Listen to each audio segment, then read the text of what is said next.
ꯃꯌꯥꯝ ꯄꯨꯝꯅꯃꯛ ꯈꯨꯔꯨꯝꯖꯔꯤ ꯈꯨꯔꯨꯝꯖꯔꯤ ꯉꯁꯤ ꯃꯥꯔꯆꯀꯤ ꯇꯥꯡ 13 ꯈ꯭ꯔꯤꯁꯇꯒꯤ ꯀꯨꯝ 2012 ꯂꯝꯇꯥꯒꯤꯅ ꯅꯣꯡꯃ ꯄꯥꯟꯕ ꯅꯤꯡꯊꯧꯀꯥꯕ ꯅꯨꯃꯤꯠ ꯑꯩꯈꯣꯏꯒꯤ ꯄꯕ꯭ꯂꯤꯛ ꯏꯟꯇꯔꯦꯁ ꯅꯦꯠꯋꯥꯔꯛꯅ ꯅꯣꯡꯃꯥꯏꯖꯤꯡ ꯈꯨꯗꯤꯡꯒꯤ ꯁꯟꯗꯣꯛꯆꯕ ꯃꯥꯂꯦꯝꯒꯤ ꯊꯥꯛꯇ ꯑꯣꯟꯂꯥꯏꯟꯒꯤ ꯈꯨꯠꯊꯥꯡꯗ ꯋꯥꯔꯤ ꯃꯆꯥ ꯄꯥꯕꯒꯤ ꯊꯧꯔꯝ 12 ꯁꯨꯕ ꯇꯥꯡꯀꯛ ꯍꯧꯗꯣꯛꯆꯔꯤ ꯉꯁꯤꯒꯤ ꯑꯁꯤꯒꯨꯝꯂꯕ ꯑꯩꯈꯣꯏꯒꯤ ꯂꯥꯏꯚ ꯄ꯭ꯔꯣꯒ꯭ꯔꯥꯝ ꯑꯁꯤꯕꯨ ꯃꯤꯠꯌꯦꯡ ꯇꯥꯕꯤꯔꯤꯕ इचिन इनाव मरु मपांग व्यूअर पुनमपु पब्लिक इंटरेस्ट नेटवर्क की माइगेदेगी अहानबा मक्तदा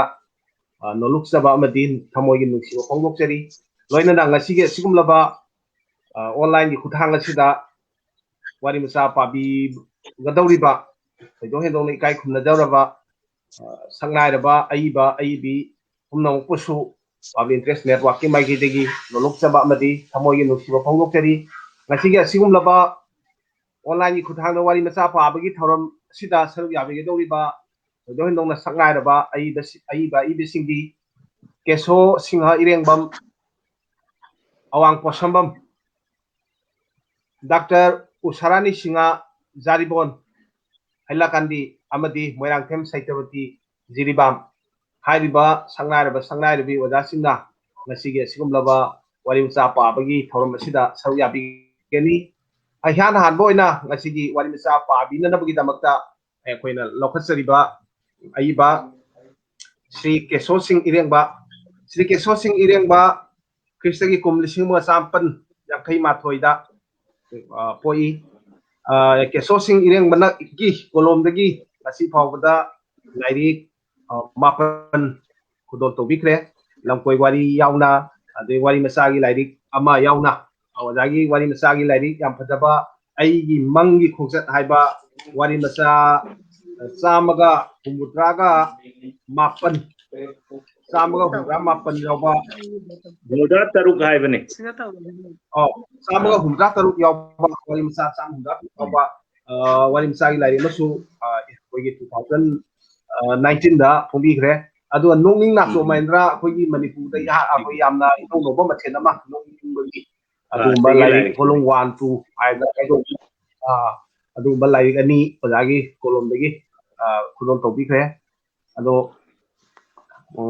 koigi ojadagi ihan hanboina ngasi koi wari macha ama paduna mayam aminarasi yam nungaijare punongpu ahanba maktada ikai khunajawgaloina kurumjari ojana hojik takpi kiba aigi mang khongchat haiba lairik ase masida yauriba wari macha chamaga हुंबद्रा तरुक सिदगी अमखक्तंग आई यामना तेनबा हाइसु यारे minute 4 मुक्तंग चंगबा अमतंग पाजगे वारी मचागी ममिंगना आइना तौना आइना फंगबा अचौबा nga योगनरिबा पाट अमगी पाट पांदा अयहाक चौकीदार ओइना युमलिंगदुना लई खुदोंग चाबा फंगलबदी साधुदा सुहराली हाइनबगुम ऐसु मरक मरकता चावरबा nga kaya longna thinduna lona mi khangandana pharaga chai nongmagi numidang wairamni numina nokchup chingdondagi hek leithakhiba ngaihak leraga mamli tawba matamduda aigi nupina pat mapanda saba thongra amada kon chamduna leibajani nupigi tunglomda jam launa achauba ithak ipom ama karakpa mahangna he urabajani wakal pharaga iwoida oi haibagum mana khalibadi hajiki thaktu achauba nga amana chongkhalambagi itha ipomni nomhong tawduna lairibasina nga jaw aduna papan sida saduna lairibani aduna mapuroiba ingonda taglaga hekta phahalage khanduna yumda chenkhalai aisu chatholubadagi yumda he hanjillakpada mapa chanarui aigi nupina taping chelaga kaure oi ba o moi ba tari bro yamna thuna amta lao haiba nahange adumaina ngasi sunga achauba ama patpan da sakatuna lehore amukta pharo lao sathibana halani haimi ngasi dinga yam chaningeba ai sunga haibadu da thawai yaujegraba sanga uche wayani bu hairabadi hat patuppa chaba onthona pamjagraba aini taibang sema mapuna itai inau onthona mot chana na sinbirami haibi yai madu tabada khudakta parap khonglei thuna chensillaktuna aigi lukumda ngadana thamliba machin thauraba matik mayai leiraba longsa masil mapal longba maningda mari panba adu puraduna patpan tamna taping chelle masigi long asina thinduna lin kharo lairen sanga saji sangai kaya hatkrabani pata sakhal pangajao amata lemna mathoki banate masina langbada amukta soiba leigidri adugumba aigi matik mayai kalaba long du paraduna aina hange kadai dano nga sai dubo aigi nupina khumlai tu ada mong libasini urabara moiba chawkhraba jani he ngasigi sidi semlabadi onthong ayamna thoklada poni yolabasu sel yam phanglagadabani charabasu phana kuina chanarani matup kakthalaga maithakta yaliba laptrai duda masum tap taba makai phauraga khai duna ayaiba ngaphak oina charabasu phana kuina chaba konaragani moiba tumina jangusen gi lakini lalte nama pairaduna aigi nupi duna khudomi na thinduna tai kabo kang maya sida ipom yamna chawna kai masigi nga sidi nahan mu phabadu dagi yamna hena chawrungadaba mali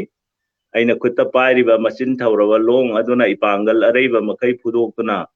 sapu kana jap launa langdagre long adugi machinda thuriba thauri adu singduna yengbada soidre nga da long na lenge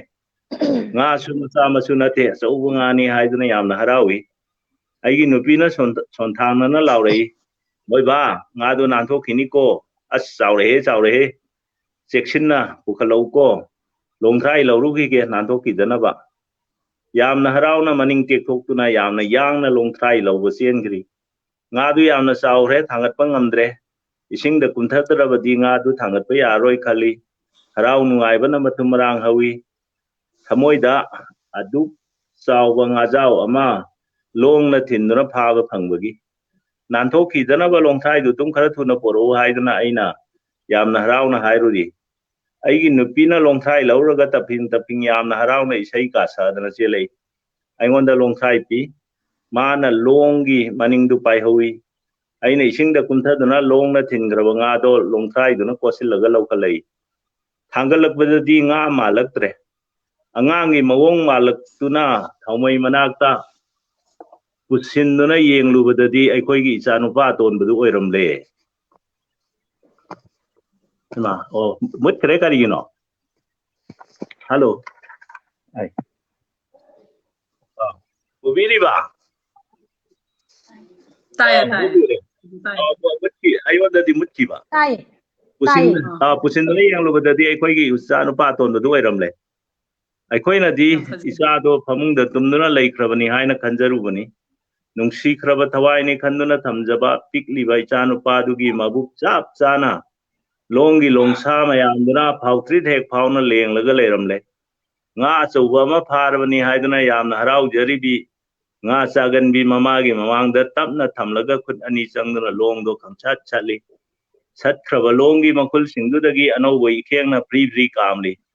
angang du aroi boina amutang lenglam laga makha tana lenga khidre ingang paktat nare imu pampe nakare aina hai mama nangna takpa ngajau je sida leire se munna mukti yengune se mama nangbo nangna masi chagani haibadai nangna ibu kaya da tayon na mi oihallaba ipagi bungo nangna ngasi oiriba matausibu karino napa aina taukiba pa mayamdugi napa aigi pap sialaba ikut simangna isagi naukraba jang aduda longsa mapal longba masin thauraba long asina ising dairangna bagi suwadona leijariba isada amukka su lengduna hatba ai loire hairuduna kanade masabu longna hek thinduna hatpa ngamba mapa hairudo ai oire isadu konduna hangba tiyadagi khanghauda nong khaktarukum o khongna kapsare khanghauda na prithvi asi mathak makha onthokna koktakta nanthabagum akanba nonglei nuksit amana samudrada tsunami thokuna jahaz kaya humdekuna maikai salai khangdana lubhan bagum aigi koksi humdekuna lekhai rakle aigi wakal apapata anigi achobal anpham ama oire ising isau nonglei nuksit tsunami gi mayon khangma ngamdabagum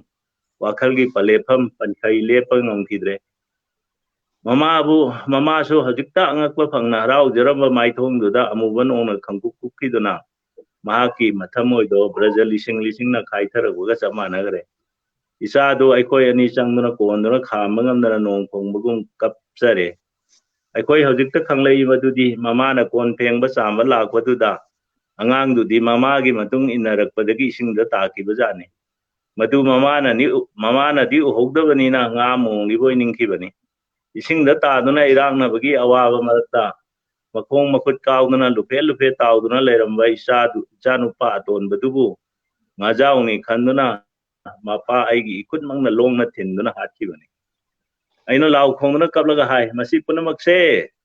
aina tawbuna aina phangi haibaduni aina sanga saji sangai nganu yen huisan ongna singba kaya nungsi haitana hatuna sakiba mayam adugi mahaine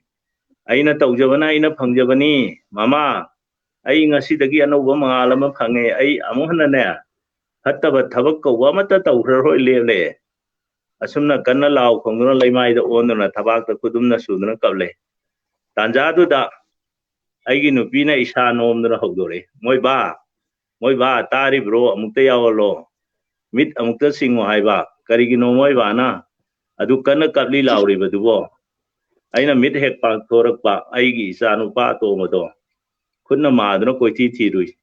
yamna nungai na isi na tumduna lerami isa du da saga da bagum na yenglaga anthokpa mangama manglure da mama aidi haiduna taibang semba mapugi mingkai solaga imit imai khutna hanjin nanthoi atang si daigi wari chaloija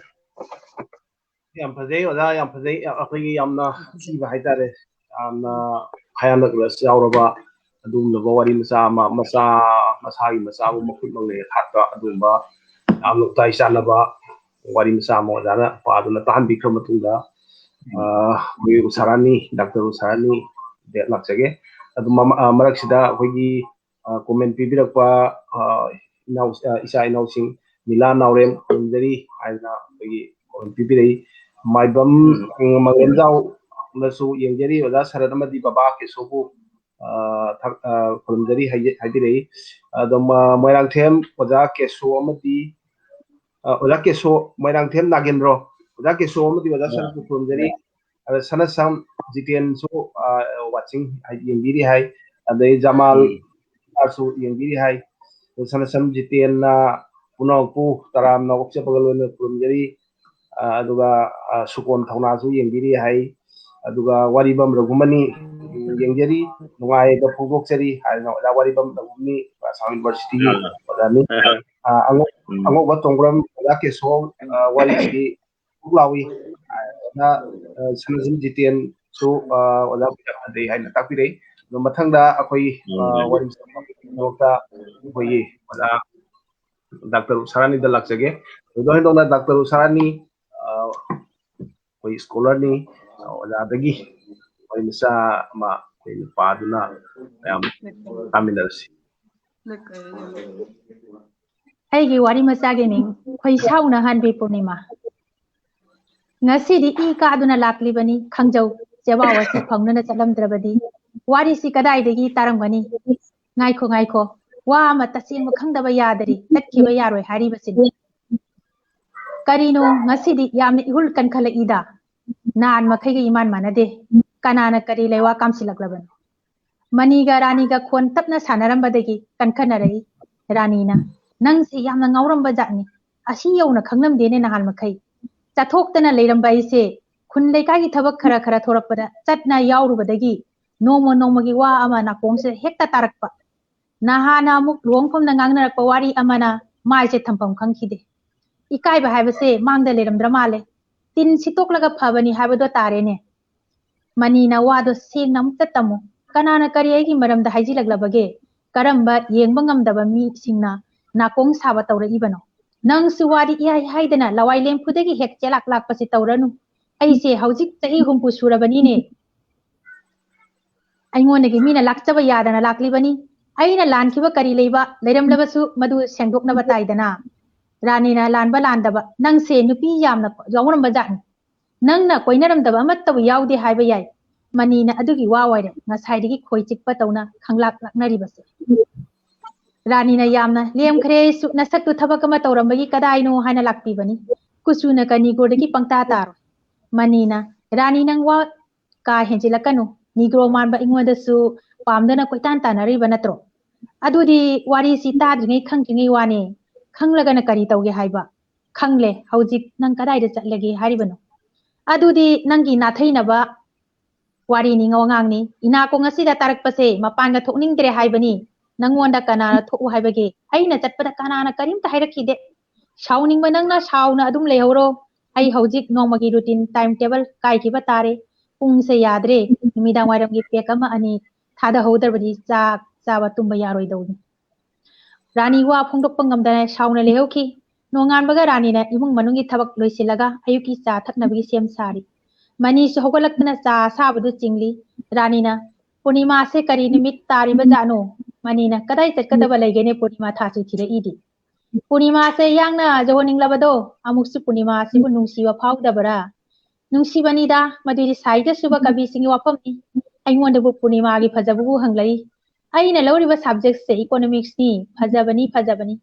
Thabal na irang lang na thorakpa laikai koibasu adum nungaibani. Madubu sereng wari ibadi thoraktare. Rani na aina haibadi athokpangi Purnima bu haibani. Atiyagi thabu haijaba nati. Manina nangi warisi mapayama yauri ne. Rani taseng na nang athokpangi Purnima da kaw krabrane. Ningsing hangke taw nahan ai na lai puja chatludiana. Aduda isi sana unarakpani. Mana warisi lirakpani. Angang kumari macha singduna jagoi sabaduda ai su paisa thaba chatli. Changi Purnima su paisa thaba changli. Aingonda su amuk jenglai ai na khangdabana isi sana da hanglui. Masak matau khara phajabi masa noirak tawbise kanano haina. Jata du phajai haibabu jariye dudi muri naba jaton dudi ngauna lang kibamdo yengbada adum mawong tai chandon machugi mugagi phanek kido moirang kabini setli badu ai gadi kaunaru balaite khangna dabanina ye sanana lai laliba gopal sigi upa macha nupi hal Purnima ni gawati de leibani Purnima sigi wari ama lai libige saudi sauno ai sukari wano haina mitna chaplimna tar manido haujikti college ki waja hoi kare lejaram labasu phaba hairaga wado thabat thadalaga Purnima se maniga koinam libani chen balakpa numita nupani numit mata da thana kibadagi manina khara lapa maramna scooter gari ki mata moidri khongna phau chanarami numito cycle tongna lakpa oibana thengdok kibadagi matam soidna makhoi makungi driver nupa se de chen kibadi manidu mathwai nungai tena hanki wari se hek tabaga mai se jang laumandana ai makha tana wa hangluba tawdre ibungo nangi wari sidi kun kudingda wari momam thamlamba jatni aroi bagi wahai du madi henjinba wahai ni manina ikai dana leithokna tawiranu da waranina haujipu ai nangonda walot kadrane tasengna ai di chenba chaluba nati unaba chatpani lirakke taw bema pakhat kanu Sri Krishna Sarada College Hailakandida aina BSc tamningai Purnima na few hours tamnik matamduda Hailakandi ka haibase lampi thong phattabana lapna launarami jum bhara launaduna laik tamdarami haujiti yumda leina chatna tamba yanare matamdo ai su bhara da leiki Purnima su lerami maga igi jum bhara do thoina lapna de ashram road tani leiribado ai makhoi yum bhara do he hek koi basu chatli ai ri phamdari Purnima yana phajai ai tasena ngawi nongmata una hudabada lengamde nongmata Purnima su ai bulakanu hai kheba leite Purnima gi mapa su machanupi yengchinba bhara de he hek lai makhoi mayumdagi purakpa yansang napi sing aigi saruk su adum khairei nongmadi koirubada mata charna Purnima gi mapa ga thengnai aingona imingi thana chingba hangi ai su khumni aduga bhara gi jumbu aduda su manina lakpada thingbiganu ichanupi gi mana guardiani aidi lappanina toine yengchinba lakpa ngamde license khutpi dokadi hairaga manina wari ru tamlaga noi asomna rani na khoidau chakpo oiri wari ado kaya taningdana tawbubada wari makha tarakhiye takhu haimi manina muksu marak ta class dagi halaklaga imanabi ramangolga Purnima gi mamanabi nena Indrani ga haunaraga aikoi punna Biswanath cinema hall da picture jingba chatmina asuna parikha lorina jum da halaknare parikha result haidok jingai ai Purnima pi khun kunung leikai tana cycle tongna he hek unaba chali ai na su taki Purnima gi yanaba nupa amar makundu da lei haiba adubu manadi aibu nongmata lapthokpagi wahairakhiba leite aduna ai chatpani Purnima ga koinariba nupadigi manau nupa thokpa Raju kouba ama lei aiga yamna luna tinai Purnima ga iga koinai haiba tabadagi ꯑꯩꯒꯤ ꯏꯊꯛꯇ ꯁꯥꯎꯅꯤꯡꯕ ꯃꯥꯜꯂꯤ ꯑꯩꯅ ꯇꯣꯏꯅ ꯂꯥꯛꯄ ꯃꯈꯣꯏꯅ ꯁꯥꯎꯅꯤꯡꯂꯕꯁꯨ ꯄꯨꯔꯅꯤꯃꯥꯒꯤ ꯃꯄꯥꯅꯗꯤ ꯑꯩꯕꯨ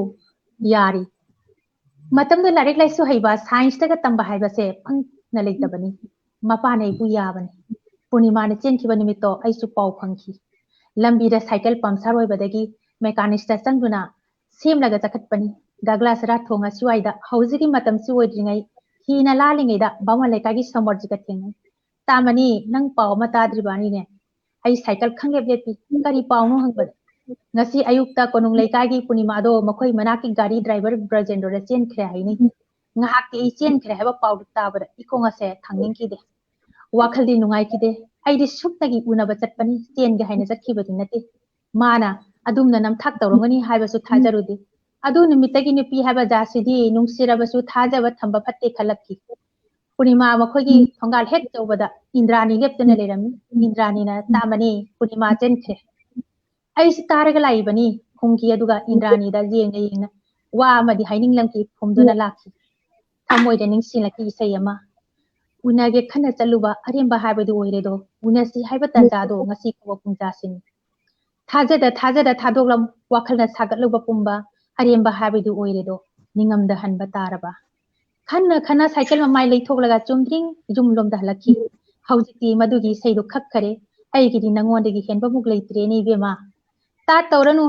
ꯊꯤꯔꯒ ꯀꯌꯥꯗꯤ ꯁꯨꯔꯦ ꯈꯣꯏꯗ ꯊꯣꯛꯍꯧꯗꯕꯒꯤ ꯋꯥꯇꯅꯤꯅꯦ ꯇꯔꯦꯠꯄꯨ ꯁꯨꯔꯦ ꯅꯣꯡꯕꯥꯟꯗꯁꯨ ꯅꯨꯄꯤ ꯇꯔꯦꯠ ꯂꯣꯜꯂꯤ ꯍꯧꯖꯤꯛꯁꯨ ꯇꯥꯔꯤꯕ ꯅꯠꯇ꯭ꯔꯣ ꯑꯍꯨꯝ ꯃꯔꯤ ꯂꯧꯅꯕ ꯑꯩꯁꯨ ꯅꯨꯄꯥꯅꯤꯅꯦ ꯃꯇꯝ ꯑꯃꯗꯅ ꯄꯥꯈꯪ ꯑꯣꯏꯔꯤꯉꯩꯒꯤ ꯇꯥꯡꯀꯛ ꯅꯪꯁꯨ ꯃꯇꯝ ꯑꯃꯗ ꯃꯇꯨꯡꯗ ꯀꯣꯏꯆꯥ ꯆꯥꯅ ꯏꯅꯔꯝꯂꯤꯕꯗꯨ ꯑꯩꯁꯨ ꯎꯗꯤ ꯍꯥꯏꯅꯅꯤꯡꯂꯤꯔꯣ ꯅꯁꯛ ꯈꯔ ꯐꯖꯔꯦ ꯍꯥꯏꯅ ꯅꯪꯅ ꯄꯣꯡꯖ ꯁꯥꯔꯤꯗꯣ ꯍꯧꯖꯤꯛꯇꯤ ꯌꯦꯡꯅꯤꯡꯂꯛꯇꯔꯦ ꯑꯅꯧꯕꯤ ꯑꯃ ꯄꯨꯔꯛꯄꯅ ꯐꯔꯗ꯭ꯔꯥ ꯀꯔꯤ ꯄꯨꯔꯛꯂꯣ ꯀꯔꯤꯁꯨ ꯅꯥꯆꯨꯡꯕꯤꯗꯦ ꯍꯣ ꯄꯨꯟꯁꯤꯁꯦ ꯋꯥꯔꯤ ꯅꯠꯇ꯭ꯔꯕꯗꯤ ꯀꯗꯥꯏꯗꯒꯤ ꯏꯇꯤꯍꯥꯁ ꯁꯥꯒꯠꯄ ꯖꯥꯒꯗꯒꯦ ꯍꯤꯁꯇꯣꯔꯤꯌꯥꯟ ꯑꯐꯥꯎꯕ ꯊꯤꯒꯠꯂꯣꯏꯁꯤꯡꯅ ꯌꯥꯍꯣꯜꯂꯁꯅꯨ ꯑꯩꯈꯣꯏꯒꯤ ꯋꯥꯔꯤꯁꯨ ꯄꯨꯔꯅꯤꯃꯥ ꯎꯅꯔꯨꯕꯗꯒꯤ ꯈꯣꯏꯁꯥꯎꯅꯕ ꯍꯦꯟꯈꯦ ꯅꯠꯇ꯭ꯔꯣ ꯎꯅꯔꯝꯗ꯭ꯔꯕꯗꯤ ꯋꯥꯔꯤꯁꯦ ꯇꯥꯔꯝꯂꯣꯏ ꯅꯠꯇ꯭ꯔꯥ ꯑꯩꯒꯤ ꯋꯥꯔꯤ ꯃꯆꯥ ꯃꯇꯥꯡ ꯑꯁꯦ ꯂꯣꯏꯁꯤꯟꯖꯔꯦ ꯊꯥꯒꯠꯆꯔꯤ ꯌꯥꯝ ꯐꯖꯕ ꯋꯥꯔꯤ ꯃꯆꯥ ꯑꯃ ꯌꯥꯝ ꯅꯨꯡꯉꯥꯏ ꯌꯥꯝ ꯅꯨꯡꯉꯥꯏꯕ ꯋꯥꯔꯤ ꯃꯆꯥ ꯑꯃ ꯄꯥꯕ ꯄꯥꯝꯕꯤꯕꯗ ꯑꯩꯈꯣꯏꯒꯤ ꯃꯊꯪꯗ ꯑꯩ ꯃꯣꯏꯔꯥꯡꯊꯦꯝ ꯁꯩꯇꯄꯇꯤꯗ ꯂꯥꯛꯆꯒꯦ ꯊꯣꯏꯗꯣꯛ ꯍꯦꯟꯗꯣꯛꯅ ꯃꯣꯏꯔꯥꯡꯊꯦꯝ ꯁꯩꯇꯄꯇꯤ ꯅꯤꯔꯕꯥꯝꯒꯤꯅꯤ ꯌꯥꯝꯅ ꯁꯛꯈꯪꯂꯕ ꯑꯏꯕꯤꯅꯤ ꯑꯗꯒꯤ ꯀꯣꯂꯣꯝꯗꯒꯤ ꯂꯥꯏꯔꯤꯛ ꯃꯔꯤ ꯋꯥꯔꯤ ꯃꯆꯥꯒꯤ ꯑꯅꯤ ꯑꯗꯨꯒ ꯁꯩꯔꯦꯡꯒꯤ ꯂꯥꯏꯔꯤꯛ ꯑꯅꯤ ꯈꯨꯗꯣꯜ ꯇꯧꯕꯤꯈ꯭ꯔꯦ ꯍꯧꯖꯤꯛꯁꯤ ꯑꯣꯖꯥꯁꯤ ꯖꯤꯔꯤꯒꯤ ꯑꯣꯏꯅ ꯌꯪ ꯂꯥꯎꯅ ꯂꯥꯏꯔꯤꯛ ꯏꯔꯤꯕꯤ ꯑꯗꯨꯒꯨꯝꯕ ꯑꯏꯕꯤꯅꯤ ꯖꯤꯔꯤꯒꯤ ꯁꯥꯍꯤꯇ꯭ꯌ ꯄꯔꯤꯁꯠꯇꯁꯨ ꯑꯣꯖꯥ ꯑꯆꯪꯕ ꯃꯦꯝꯕꯔꯅꯤ ꯑꯗꯨꯒ ꯃꯦꯘꯥꯂꯣꯏ ꯃꯅꯤꯄꯨꯔꯤ ꯁꯥꯍꯤꯇ꯭य ꯄꯔꯤꯁꯠ ꯃꯦꯘꯥꯂꯣꯏꯗꯁꯨ ꯑꯣꯖꯥ ꯂꯥꯏꯐ ꯃꯦꯝꯕꯔ ꯑꯣꯏꯕꯤꯕꯅꯤ ꯑꯣꯖꯥꯗꯒꯤ ꯍꯧꯖꯤꯛ ꯋꯥꯔꯤ ꯃꯆꯥ ꯑꯃ ꯏꯁꯥꯅ ꯏꯕ ꯋꯥꯔꯤ ꯃꯆꯥ ꯑꯃ ꯄꯥꯗꯨꯅ ꯃꯌꯥꯝ ꯇꯥꯃꯤꯟꯅꯔꯁꯤ ꯈꯨꯔꯨꯝꯖꯔꯤ ꯑꯣꯟꯂꯥꯏꯟꯒꯤ ꯈꯨꯠꯊꯥꯡꯗ ꯋꯥꯔꯤ ꯃꯆꯥ ꯄꯥꯕ ꯄꯨꯟꯁꯤꯜꯂꯁꯦ ꯑꯩꯈꯣꯏ ꯍꯥꯏꯔꯤꯕ ꯊꯧꯔꯝ ꯑꯁꯤꯗ ꯁꯔꯨꯛ ꯌꯥꯕ ꯐꯪꯖꯕꯁꯤ ꯄꯥꯕ꯭ꯂꯤꯛ ꯏꯟꯇꯔꯦꯁ ꯅꯦꯠꯋꯥꯔꯛ ꯑꯃꯗꯤ ꯊꯧꯔꯝ ꯑꯁꯤꯒꯤ ꯃꯣꯗꯦꯔꯦꯇꯔ ꯑꯣꯏꯕꯤꯔꯤꯕ ꯑꯣꯖꯥ ꯁꯔꯠ ꯊꯧꯁꯣꯝꯒꯤ ꯃꯐꯝꯗ ꯏꯀꯥꯏ ꯈꯨꯝꯅꯕ ꯎꯠꯆꯔꯤ ꯂꯣꯏꯅꯅ ꯑꯩꯈꯣꯏꯒꯤ ꯂꯥꯏꯚ ꯄ꯭ꯔꯣꯒ꯭ꯔꯥꯝ ꯑꯁꯤꯕꯨ ꯌꯦꯡꯕꯤꯔꯤꯕ ꯈ꯭ꯋꯥꯏ ꯇꯔꯥꯒꯤ ꯃꯐꯝꯗꯁꯨ ꯏꯀꯥꯏ ꯈꯨꯝꯅꯕ ꯎꯠꯆꯔꯤ ꯑꯩꯒꯤ ꯋꯥꯔꯤ ꯃꯆꯥꯁꯤ ꯗꯥꯛꯇꯔ ꯙꯅꯕꯤꯔ ꯂꯥꯏꯁ꯭ꯔꯝꯅ ꯇꯠꯇꯅ ꯏꯟꯈꯠꯂꯛꯂꯤꯕ ꯑꯉꯥꯡꯁꯤꯡꯗ ꯑꯩꯈꯣꯏꯒꯤ ꯑꯦꯗꯚꯥꯏꯁ ꯄꯥꯎꯇꯥꯛ ꯃꯌꯥꯝ ꯑꯃ ꯄꯤꯕ ꯑꯗꯨꯒ ꯑꯩꯈꯣꯏꯅ ꯏꯟꯇꯔꯇꯦꯟꯃꯦꯟ ꯑꯣꯏꯅꯕ ꯃꯔꯛ ꯃꯔꯛꯇ ꯅꯨꯡꯉꯥꯏꯕ ꯋꯥꯔꯤ ꯃꯆꯥ ꯈꯔ ꯊꯦꯠꯆꯤꯟꯕ ꯑꯗꯨꯗ ꯑꯩꯅ ꯑꯗꯨꯝ ꯇꯥꯔꯒ ꯃꯁꯤ ꯋꯥꯔꯤ ꯃꯆꯥ ꯑꯣꯏꯅ ꯏꯊꯣꯛꯄ ꯐꯖꯒꯗ꯭ꯔꯥ ꯈꯟꯅ ꯏꯖꯕꯅꯤ ꯃꯁꯤꯗ ꯑꯩꯈꯣꯏꯒꯤ ꯑꯣꯖꯥ ꯗꯥꯛꯇꯔ ꯙꯅꯕꯤꯔ ꯂꯥꯏꯁ꯭ꯔꯝꯅ ꯄ꯭ꯔꯣꯒ꯭ꯔꯥꯝ ꯑꯁꯤꯕꯨ ꯌꯦꯡꯕꯤꯕ ꯅꯠꯇ꯭ꯔꯒ ꯇꯥꯕꯤꯔꯝꯕ ꯊꯣꯛꯂꯒꯗꯤ ꯉꯥꯛꯄꯤꯌꯨ ꯋꯥꯔꯧꯕꯤꯔꯣꯏ ꯅꯤꯡꯖꯩ ꯑꯩꯒꯤ ꯋꯥꯔꯤ ꯃꯆꯥꯒꯤ ꯃꯃꯤꯡ ꯂꯃꯟ ꯉꯥ ꯑꯌꯥꯏꯕ ꯕꯒꯥꯁꯤ ꯀꯌꯥꯒꯤ ꯆꯅꯤꯒꯤꯅꯤ ꯑꯅꯤꯗ ꯈꯔ ꯇꯥꯕꯤꯕ ꯌꯥꯔꯣꯏꯗ꯭ꯔꯥ ꯌꯥꯅꯤ ꯂꯨꯄꯥ 10 ꯇꯥꯔꯒꯦ ꯆꯍꯨꯝꯗ ꯇꯧꯔꯁꯤ ꯌꯥꯗꯦ ꯀꯗꯥꯏꯗꯒꯤ ꯐꯔꯦ ꯍꯥꯞꯆꯤꯟꯕꯤꯔꯣ ꯄꯩꯁꯥꯁꯦ ꯂꯧꯁꯤꯜꯂꯨ ꯃꯥꯏꯊꯣꯡ ꯍꯔꯥꯎꯅ ꯅꯨꯄꯤꯗꯨꯅ ꯑꯩꯈꯣꯏꯁꯨ ꯇꯣꯡꯕ ꯅꯠꯇꯦ ꯕꯒꯥ ꯑꯅꯤꯁꯤꯗ ꯂꯨꯄꯥ 5-10 ꯅꯞꯅꯕ ꯍꯣꯠꯅꯔꯤꯕꯅꯤ ꯂꯧꯅꯕ ꯃꯃꯥꯏ ꯊꯥꯡꯒꯠꯂꯦ ꯑꯩ ꯁ꯭ꯋꯥꯏ ꯂꯥꯎꯏ ꯈꯨꯠꯇꯒꯤ ꯄꯩꯁꯥ ꯇꯥꯈꯤꯕ ꯈꯪꯍꯧꯗꯦ ꯃꯥꯁꯨ ꯃꯃꯥꯏ ꯈꯪꯂꯨꯞ ꯎꯞꯊꯈꯤ ꯄꯩꯁꯥꯗꯨ ꯇꯞꯅ ꯈꯨꯡꯒꯠꯂꯒ ꯃꯃꯥꯏꯗꯤ ꯊꯥꯡꯒꯠꯂꯛꯇꯦ ꯆꯥꯝꯃ ꯍꯟꯗꯣꯔꯛꯑꯦ ꯃꯊꯣꯡ ꯃꯔꯝ ꯈꯪꯗꯅ ꯑꯩꯁꯨ ꯂꯧꯁꯤꯜꯂꯤ ꯅꯥꯀꯟꯗ ꯊꯝꯂꯤꯕ ꯉꯥꯔꯨꯕꯥꯛꯇꯨꯗꯒꯤ ꯃꯈꯨꯠ ꯑꯅꯤ ꯆꯪꯅ ꯉꯥ ꯈꯨꯖꯣꯛ ꯑꯆꯧꯕ ꯑꯃꯁꯨ ꯍꯥꯞꯆꯤꯜꯂꯦ ꯁꯦ ꯆꯅꯤꯁꯤ ꯂꯧꯁꯤꯜꯂꯨ ꯌꯥꯔꯦ ꯑꯍꯥꯟꯕꯒꯤꯗꯨꯐꯥꯎ ꯂꯧꯗ꯭ꯔꯁꯨ ꯌꯥꯕꯅꯤ ꯑꯉꯝꯕ ꯈꯔ ꯍꯥꯞꯆꯕꯅꯤ ꯃꯥꯒꯤ ꯋꯥꯍꯩꯁꯤꯒꯤ ꯄꯥꯎꯈꯨꯝ ꯀꯔꯤ ꯄꯤꯒꯅꯤ ꯍꯥꯏꯐꯝ ꯇꯧꯐꯝ ꯈꯪꯗꯅ ꯇꯨꯃꯤꯟꯅ ꯊꯣꯛꯂꯛꯏ ꯂꯩꯇꯥꯐꯝ ꯈꯪꯗꯦ ꯇꯣꯡꯕ ꯂꯥꯏꯔꯗꯨꯅ ꯃꯍꯨꯠ ꯇꯪꯈꯥꯏ ꯃꯥꯡꯂꯝꯂꯒꯅꯤ ꯑꯌꯨꯛ ꯅꯨꯡꯊꯤꯜ ꯅꯨꯡꯗꯥꯡ ꯃꯥꯕꯨꯇ ꯅꯤꯡꯁꯤꯡꯉꯤ ꯉꯥ ꯑꯌꯥꯏꯕ ꯀꯌꯥ ꯆꯥꯈ꯭ꯔꯦ ꯍꯟꯗꯛ ꯑꯁꯤꯅ ꯏꯍꯦꯟ ꯍꯦꯟꯕꯒꯨꯝ ꯆꯌꯣꯜ ꯑꯩꯒꯤ ꯅꯨꯄꯤꯗ ꯇꯠꯇꯅ ꯉꯥ ꯑꯌꯥꯏꯕꯗꯨ ꯂꯣꯏꯗ꯭ꯔꯤꯕꯣ ꯃꯣꯏ ꯕꯕꯥ ꯅꯍꯥꯟ ꯂꯧꯔꯛꯄ ꯉꯥ ꯑꯌꯥꯏꯕꯗꯣ ꯍꯥꯎꯇꯦ ꯃꯗꯨꯗꯒꯤ ꯂꯧꯔꯨꯅꯨ ꯑꯩ ꯈꯨꯝꯗꯦ ꯃꯊꯪꯗꯁꯨ MUꯗ ꯏꯁꯄꯤꯁ ꯑꯃ ꯂꯩꯕꯗꯨ ꯂꯣꯏꯔꯒ ꯅꯍꯥꯟꯒꯤ ꯉꯥ ꯌꯣꯟꯐꯝꯗꯨ ꯆꯨꯝꯗ꯭ꯔꯤꯡ ꯂꯥꯛꯏ ꯍꯟꯗꯛꯇꯤ ꯂꯧ ꯌꯥꯗ꯭ꯔꯕꯁꯨ 1,000 ꯊꯥꯗꯕꯤꯔꯝꯂꯒꯦ ꯈꯜꯂꯤ ꯉꯥꯗꯣ 500 ꯈꯛꯀꯤ ꯄꯤꯔꯛꯑꯣ ꯌꯥꯅꯤ ꯇꯥꯃꯣ ꯍꯥꯏꯔꯒ ꯅꯍꯥꯟ ꯄꯤꯔꯛꯄꯗꯨꯗꯒꯤ ꯇꯪꯈꯥꯏ ꯍꯦꯟꯅ ꯍꯥꯞꯆꯤꯜꯂꯦ ꯃꯥꯒꯤ ꯃꯇꯧꯗꯨ ꯑꯩ ꯇꯨꯃꯤꯟꯅ ꯂꯩꯊꯣꯛꯄ ꯉꯝꯈꯤꯗꯦ ꯊꯥꯕꯂꯩ ꯀꯔꯤꯅꯣ ꯅꯪꯅ ꯇꯧꯔꯤꯗꯣ ꯇꯣꯡꯕꯗꯤ ꯂꯥꯏꯔꯗꯅ ꯇꯪꯈꯥꯏ ꯃꯥꯡꯂꯅꯤ ꯇꯥꯃꯣ ꯅꯣꯡ ꯐꯥꯗꯣꯛꯅꯤ ꯂꯥꯏꯕꯛ ꯐꯔꯨꯕꯗꯗꯤ ꯊꯥꯗꯩ ꯑꯁꯨꯛ ꯌꯥꯝꯕ ꯄꯩꯁꯥꯁꯤꯗꯤ ꯀꯥꯏꯅꯤꯡꯉꯥꯏ ꯂꯩꯔꯣꯏ ꯌꯥꯔꯦ ꯄꯤꯔꯛꯂꯅꯨ ꯃꯊꯪꯗ ꯂꯧꯒꯗꯕꯁꯨ ꯃꯌꯥꯝ ꯑꯃ ꯂꯩꯔꯦ ꯀꯗꯥꯏꯗꯩ ꯃꯤꯅꯤꯠ ꯑꯃꯠꯇ ꯂꯩꯕꯤꯔꯝꯃꯨ ꯍꯥꯏꯔꯝꯂꯒ ꯀꯣꯏꯆꯦꯟ ꯆꯦꯟꯗꯨꯅ ꯑꯃꯗ ꯀꯣꯏꯍꯪ ꯌꯥꯔꯦ ꯍꯪꯂꯨꯔꯅꯨ ꯍꯥꯏꯕꯁꯨ ꯇꯥꯗꯦ ꯑꯆꯣꯏꯕꯗꯨ 1,000 ꯄꯤꯁꯤꯜꯂꯛꯏ ꯍꯟꯗꯛꯇꯤ ꯑꯩ ꯋꯥꯈꯜ ꯁꯨꯏꯗꯦ ꯊꯥꯕꯂꯩ ꯌꯥꯔꯦ ꯑꯗꯨꯝꯅ ꯇꯧꯒꯅꯨ ꯇꯥꯃꯣ ꯂꯧꯁꯤꯟꯕꯤꯌꯨ ꯂꯧꯗ꯭ꯔꯒꯗꯤ ꯌꯥꯝꯅ ꯅꯨꯡꯉꯥꯏꯔꯣꯏ ꯂꯧꯗ꯭ꯔꯒꯗꯤ ꯑꯩꯅ ꯍꯦꯟꯅ ꯑꯃꯨꯛ ꯅꯨꯡꯉꯥꯏꯔꯣꯏ ꯑꯗꯨꯗꯤ ꯉꯥꯗꯣ ꯈꯥꯏꯗꯣꯛ ꯑꯃ ꯂꯧꯖꯒꯦ ꯃꯊꯪꯗ ꯍꯦꯟꯅ ꯍꯥꯞꯄ ꯉꯝꯕ ꯑꯣꯏꯖꯒꯦ ꯍꯥꯏꯅ ꯑꯩꯒꯤ ꯊꯕꯥꯛꯀꯤ ꯐꯨꯔꯤꯠ ꯈꯥꯎꯁꯤꯗ ꯄꯩꯁꯥꯗꯨ ꯅꯝꯁꯤꯜꯂꯛꯏ ꯊꯥꯕꯂꯩ ꯅꯨꯡꯉꯥꯏꯈꯤꯗ꯭ꯔꯦꯗ ꯑꯉꯥꯡ ꯃꯆꯥꯗꯧꯅ ꯇꯥꯃꯣꯗꯤ ꯂꯥꯏꯕꯛ ꯌꯥꯝꯅ ꯐꯩ ꯃꯤꯌꯥꯝꯒꯤ ꯁꯦꯕꯥ ꯍꯧꯒꯠꯂꯛꯂꯤꯕ ꯅꯍꯥꯔꯣꯜꯁꯤꯡꯕꯨ ꯂꯧꯁꯤꯡꯒꯤ ꯄꯨꯈꯩ ꯆꯣꯠꯅ ꯍꯥꯞꯄꯤꯗꯨꯅ ꯂꯩꯕꯥꯛꯀꯤ ꯊꯧꯔꯥꯡ ꯀꯌꯥꯗ ꯁꯔꯨꯛ ꯌꯥꯗꯨꯅ ꯂꯥꯛꯂꯤꯕ ꯃꯌꯥꯝꯗꯣ ꯇꯤꯚꯤꯗ ꯇꯠꯇꯅ ꯊꯦꯡꯅꯖꯩ ꯇꯥꯃꯣꯒꯤ ꯃꯔꯝꯗ ꯃꯤꯌꯥꯝꯗꯒꯤ ꯊꯥꯒꯠ ꯋꯥꯍꯩ ꯃꯌꯥꯝ ꯇꯥꯕ ꯐꯪꯖꯕꯗꯁꯨ ꯑꯁꯨꯛꯀꯤ ꯃꯇꯤꯛ ꯅꯨꯡꯉꯥꯏꯖꯩ ꯊꯥꯕꯂꯩ ꯍꯥꯏꯔꯝꯂꯒ ꯂꯧꯍꯧ ꯌꯥꯔꯔꯣꯏꯗꯕ ꯀꯣꯏ ꯊꯪꯕ ꯊꯕꯥꯛꯀꯤ ꯐꯨꯔꯤꯠ ꯈꯥꯎꯗ ꯅꯝꯁꯤꯜꯂꯛꯈꯤꯕ ꯄꯩꯁꯥꯗꯣ ꯌꯦꯠꯀꯤ ꯈꯨꯕꯥꯛꯅ ꯅꯥꯟꯗꯨꯅ ꯆꯨꯝꯊ꯭ꯔꯤꯡ ꯊꯣꯛꯂꯛꯈꯤ ꯄꯨꯄꯨ ꯀꯩꯗꯧꯔꯒꯦ ꯀꯩꯁꯨ ꯇꯧꯗꯦ ꯃꯇꯝ ꯆꯥꯗꯅ ꯍꯤꯞꯂꯝꯕꯗꯨꯗ ꯍꯛꯆꯥꯡ ꯅꯨꯡꯉꯥꯏꯇ꯭ꯔꯕꯣꯏ ꯅꯤꯡꯂꯨꯔꯦ ꯈ꯭ꯋꯥꯡꯁꯦ ꯈꯤꯇꯪ ꯅꯨꯡꯉꯥꯏꯇꯕꯗꯨꯗ ꯁꯥꯡꯗꯣꯛꯂꯝꯕꯅꯤ ꯄꯨꯄꯨꯗ ꯀꯩꯅꯣꯝꯃ ꯄꯤꯒꯦ ꯆꯪꯂꯛꯂꯤꯕꯅꯤ ꯀꯔꯤ ꯄꯣꯠꯅꯣꯅꯦ ꯄꯩꯁꯥꯅꯦ ꯍꯣꯏ ꯆꯦꯔꯪ ꯈꯥꯎ ꯃꯆꯥꯅ ꯖꯣꯝꯕꯗꯨꯔꯥ ꯀꯗꯥꯏꯗꯒꯤ ꯊꯦꯡꯅꯔꯨꯔꯤꯕ ꯃꯃꯥꯅ ꯐꯤ ꯁꯨꯕꯗ ꯄꯨꯄꯨꯒꯤ ꯐꯨꯔꯤꯠ ꯈꯥꯎꯗꯒꯤ ꯐꯪꯅꯕꯅꯤ ꯀꯗꯥꯏ ꯃꯥꯡꯕ ꯌꯥꯗꯕ ꯄꯩꯁꯥꯅꯤ ꯍꯥꯏꯅ ꯇꯥꯞ ꯂꯧꯁꯤꯟꯈ꯭ꯔꯒ ꯃꯣꯟ ꯃꯈꯥꯗ ꯅꯝꯁꯤꯟꯈꯤ ꯄꯩꯁꯥꯁꯦ ꯄꯨꯄꯨꯒꯤ ꯐꯨꯔꯤꯠꯀ ꯁꯨꯡꯊꯥ ꯊꯥꯅꯗ꯭ꯔꯤꯁꯤ ꯂꯥꯏꯒꯤꯔꯥ ꯃꯅꯦ ꯑꯩꯒꯤꯗꯤ ꯂꯥꯏꯒ ꯆꯞ ꯃꯥꯟꯅꯔꯤꯕꯅꯦ ꯕꯣꯕꯣꯛꯇ ꯃꯃꯥꯗ ꯍꯪꯂꯨꯔꯕꯁꯨ ꯄꯨꯄꯨꯗ ꯍꯪꯉꯨ ꯍꯥꯏ ꯅꯁꯨ ꯑꯩꯉꯣꯟꯗꯗꯤ ꯇꯥꯛꯎꯗꯅ ꯑꯩ ꯑꯉꯥꯡ ꯅꯈꯣꯏꯒꯤ ꯅꯊꯧꯁꯨ ꯅꯠꯇꯅ ꯑꯩꯁꯨ ꯄꯥꯈꯪ ꯐꯥꯔꯕꯅꯦ ꯅꯨꯡꯇꯤ ꯈꯨꯗꯤꯡꯒꯤ ꯄꯨꯄꯨꯒꯤ ꯃꯁꯥ ꯅꯝꯕꯤꯗꯨꯅ ꯅꯁꯨ ꯅꯨꯄꯤ ꯑꯣꯏꯒꯗꯧꯔꯤꯕꯤ ꯁꯥꯏꯒꯤ ꯋꯥꯔꯤ ꯌꯨꯝꯁꯤꯗ ꯄꯨꯄꯨꯗꯇ ꯅꯠꯇ꯭ꯔꯣ ꯄꯨꯛꯅꯤꯡꯒꯤ ꯂꯩꯖꯕ ꯋꯥꯔꯤ ꯂꯩꯊꯣꯛꯂꯤꯔꯤꯁꯤ ꯀꯩꯁꯨ ꯂꯩꯕ ꯋꯥ ꯅꯠꯇꯦꯗ ꯅꯍꯥꯟꯋꯥꯏ ꯉꯥ ꯑꯌꯥꯏꯕ ꯌꯥꯝꯅ ꯃꯔꯥꯡ ꯀꯥꯏꯈꯤꯕ ꯅꯕꯣꯛꯅ ꯏꯁꯧ ꯌꯥꯝꯅ ꯂꯥꯡꯈꯤꯕꯒꯤ ꯋꯥꯔꯤꯅꯤ ꯂꯤꯔꯛꯑꯣ ꯄꯨꯄꯨ ꯇꯥꯅꯤꯡꯕꯅ ꯂꯣꯏꯔꯦ ꯑꯕꯨꯡꯉꯣ ꯆꯠꯂꯣ ꯅꯊꯧ ꯇꯧꯔꯨꯆꯣ ꯄꯨꯄꯨꯅ ꯄꯩꯁꯥꯗꯨꯕꯨ ꯑꯁꯨꯛ ꯆꯦꯛꯁꯤꯟꯅ ꯊꯝꯂꯤꯕꯗꯨꯒꯤ ꯃꯔꯝ ꯀꯔꯤꯒꯤꯅꯣ ꯈꯪꯅꯤꯡꯕꯅ ꯂꯣꯏꯔꯦ ꯂꯤꯔꯣ ꯄꯨꯄꯨ ꯍꯥꯏꯅ ꯃꯄꯨꯒꯤ ꯃꯈꯣꯡ ꯃꯈꯨꯠ ꯅꯣꯏꯕꯤꯗꯨꯅ ꯊꯦꯝꯕ ꯍꯧꯔꯦ ꯌꯦꯡꯉꯨꯅꯦ ꯅꯄꯥ ꯊꯥꯡꯉꯩ ꯃꯆꯥꯁꯦ ꯀꯌꯥꯗ ꯍꯩꯔꯤꯕꯅꯤ ꯑꯁꯦꯡꯕꯅꯤ ꯑꯩꯒꯤ ꯄꯨꯟꯁꯤꯒꯤ ꯑꯔꯣꯟ ꯑꯊꯨꯞ ꯋꯥꯔꯤ ꯄꯨꯝꯅꯃꯛ ꯄꯨꯄꯨꯗ ꯍꯥꯏꯗꯣꯛꯂꯤꯕꯗꯨꯗꯤ ꯄꯨꯄꯨꯒꯤꯁꯨ ꯅꯁꯨꯅ ꯌꯥꯝꯅ ꯈꯪꯅꯤꯡꯕ ꯃꯇꯥꯡ ꯑꯣꯏꯗꯨꯅ ꯍꯪꯖꯕꯅꯤ ꯁꯦ ꯏꯁꯨꯅ ꯌꯥꯝꯅꯃꯛ ꯈꯪꯅꯤꯡꯂꯕꯅꯤ ꯂꯤꯔꯒꯦ ꯇꯥꯔꯣ ꯄꯨꯄꯨꯗꯤ ꯇꯥꯏꯕꯪ ꯈꯪꯂꯛꯄꯗꯒꯤ ꯌꯥꯝꯅ ꯋꯥꯅ ꯅꯪꯅ ꯍꯧꯔꯛꯏ ꯆꯥꯛ ꯐꯥꯎꯕ ꯏꯕꯨꯛ ꯊꯟꯅ ꯆꯥꯒꯦ ꯐꯪꯗꯕꯅ ꯑꯩꯈꯣꯏꯅ ꯂꯥꯏꯔꯤꯛ ꯇꯝꯒꯦ ꯂꯣꯏꯁꯪ ꯆꯠꯀꯦ ꯍꯥꯏꯕꯁꯤꯗꯅꯤ ꯄꯥꯕꯨꯡꯒꯤ ꯂꯩꯖꯕ ꯑꯁꯥꯎꯕꯤ ꯏꯃꯥꯗꯤ ꯊꯋꯥꯏ ꯌꯥꯎꯖꯩ ꯏꯃꯥꯅ ꯑꯩꯕꯨ ꯂꯣꯏꯁꯪ ꯊꯥꯕꯤꯔꯕꯁꯨ ꯂꯥꯏꯔꯤꯛ ꯂꯩꯇꯦ ꯕꯣꯏ ꯌꯥꯎꯗꯦ ꯏꯃꯥꯟꯅꯕꯤꯒꯤꯗ ꯌꯦꯡꯂꯒ ꯄꯥꯕꯅꯤ ꯃꯗꯨꯒꯤꯗꯃꯛ ꯑꯣꯖꯥꯒꯤ ꯆꯩꯔꯥꯛ ꯀꯌꯥ ꯐꯪꯉꯤ ꯆꯩ ꯆꯥꯅ ꯑꯁꯨꯝ ꯆꯠꯂꯤ ꯑꯣꯖꯥꯅ ꯇꯥꯛꯄꯤꯕ ꯄꯔꯥ ꯈꯨꯗꯤꯡ ꯆꯪꯅ ꯇꯥꯔꯒ ꯂꯥꯛꯏ ꯃꯍꯩ ꯂꯣꯏꯁꯪ ꯆꯠꯇ꯭ꯔꯤꯉꯩꯗ ꯍꯜꯂꯛꯂꯕ ꯃꯇꯨꯡꯗ ꯃꯤꯒꯤ ꯃꯌꯨꯝ ꯐꯪꯕ ꯊꯕꯛ ꯁꯨꯕ ꯆꯠꯂꯤ ꯈꯔ ꯆꯥꯎꯈꯠꯂꯛꯂꯕ ꯃꯇꯨꯡꯗꯗꯤ ꯑꯌꯨꯛꯇ ꯌꯨꯝꯊꯣꯡ ꯈꯨꯗꯤꯡꯒꯤ ꯄꯥꯎꯆꯦ ꯌꯦꯟꯕ ꯅꯨꯡꯊꯤꯟꯗꯅ ꯄꯣꯌꯣꯟꯐꯝꯗꯒꯤ ꯂꯪ ꯂꯧꯔꯨꯔꯒ ꯃꯊꯧ ꯇꯥꯕ ꯌꯨꯝ ꯈꯨꯗꯤꯡꯒꯤ ꯁꯤꯟꯅꯕ ꯆꯠꯂꯤ ꯐꯪꯂꯛꯄ ꯁꯦꯜꯗꯨꯅ ꯏꯃꯨꯡꯒꯤ ꯑꯋꯥꯠ ꯑꯄꯥ ꯃꯦꯟꯅꯩ ꯆꯦꯒꯤ ꯀꯂꯝ ꯂꯩ ꯑꯁꯨꯝꯅ ꯅꯣꯡꯃ ꯍꯧꯈꯤꯗꯨꯅ ꯆꯍꯤ ꯀꯌꯥ ꯍꯧꯖꯤꯟꯈꯤ ꯂꯥꯏꯔꯤꯛꯁꯨ ꯃꯌꯥꯏ ꯑꯣꯏꯅ ꯄꯥꯁ ꯇꯧꯗꯨꯅ ꯂꯥꯛꯈꯤ ꯃꯦꯇ꯭ꯔꯤꯛ ꯆꯥꯡꯌꯦꯡꯗꯁꯨ ꯌꯥꯎꯔꯛꯈꯤ ꯍꯥꯏꯔꯒ ꯃꯃꯤꯠ ꯎꯏꯁꯤꯟꯗꯨꯅ ꯉꯥꯏꯍꯥꯛ ꯇꯨꯃꯤꯟꯅ ꯂꯩꯈ꯭ꯔꯦ ꯄꯨꯄꯨ ꯀꯩꯗꯧꯔꯒꯦ ꯋꯥꯔꯤ ꯂꯤꯕ ꯂꯦꯞꯄꯗꯤ ꯃꯗꯨꯗꯔꯣ 1,500 ꯄꯤꯔꯛꯄ ꯅꯨꯄꯤꯗꯣ ꯊꯦꯡꯅꯔꯨꯔꯤꯕ ꯃꯣꯃꯣꯟ ꯅꯣꯛꯅ ꯃꯄꯨꯟ ꯅꯠꯇꯦꯗ ꯃꯃꯥꯡꯗ ꯀꯌꯥꯔꯛ ꯎꯈ꯭ꯔꯦ ꯀꯌꯥꯔꯛ ꯊꯦꯡꯅꯈ꯭ꯔꯦ ꯅꯣꯡꯃꯗꯤ ꯁꯥꯊꯤꯅ ꯏꯀꯥꯏꯕ ꯅꯪꯈꯤ ꯑꯩꯒꯤ ꯃꯜꯂꯕ ꯁꯥꯏꯀꯜꯒꯤ ꯃꯕꯨꯛ ꯆꯣꯟꯅ ꯂꯦꯡ ꯂꯥꯛꯄ ꯉꯝꯗꯅ ꯀꯤꯁꯤꯜꯂꯕ ꯂꯪ ꯃꯌꯥꯝꯗꯣ ꯏꯟꯗꯨꯅ ꯆꯠꯂꯤꯉꯩꯗ ꯈꯪꯍꯧꯗꯅ ꯀꯤꯔꯤꯕꯗꯨ ꯅꯥꯟꯊꯣꯔꯛꯇꯨꯅ ꯂꯝꯕꯤ ꯃꯌꯥꯏꯗ ꯄꯨꯡꯆꯥꯏ ꯆꯥꯏꯈꯤ ꯅꯥꯒꯤ ꯌꯦꯠꯇ ꯆꯠꯂꯤꯕ ꯃꯌꯥꯝꯗꯣ ꯆꯪꯁꯤꯜꯂꯛꯄ ꯌꯥꯎꯏ ꯂꯦꯞꯇꯨꯅ ꯀꯨꯝꯍꯩ ꯌꯦꯡꯕ ꯌꯥꯎꯏ ꯃꯌꯥꯝꯗꯨꯒꯤ ꯃꯔꯛꯇ ꯁꯨꯞꯅꯇꯒꯤ ꯏꯀꯥꯏꯖꯈꯤꯕꯁꯤ ꯃꯍꯥꯛ ꯎꯈꯤꯒꯗ꯭ꯔꯥ ꯍꯥꯏꯕꯁꯤꯗꯅꯤ ꯃꯈꯥ ꯀꯩꯗꯧꯔꯕ ꯄꯨꯄꯨ lambi thanna sairiba lang mayam do prap phunjilaga kana bu hanna jengnamdana jum mai kai panglakhi madugi maram da makhali thara opu ai magumna chinglemba nupi amukta su thengna thoina lai ta puning sangbin loisangi break natraga suti matamda mamana besing ayam pas phagi jugai no kheduna matam manghan bana kongai madi suti thabaga nag jet thoina yengde nigi mawa tade mayum naba sumdring sathi magi sumhaningai na ning thiraba wai ta ning du joba samlang koirauna bi misna momona bi maithon haino amun ka pangkha koirbi khajai ani listit thadanang angtak chimbal chengna keda phajabin ma buda pitada ba pakhang leite khoida jaba singi manungda aisu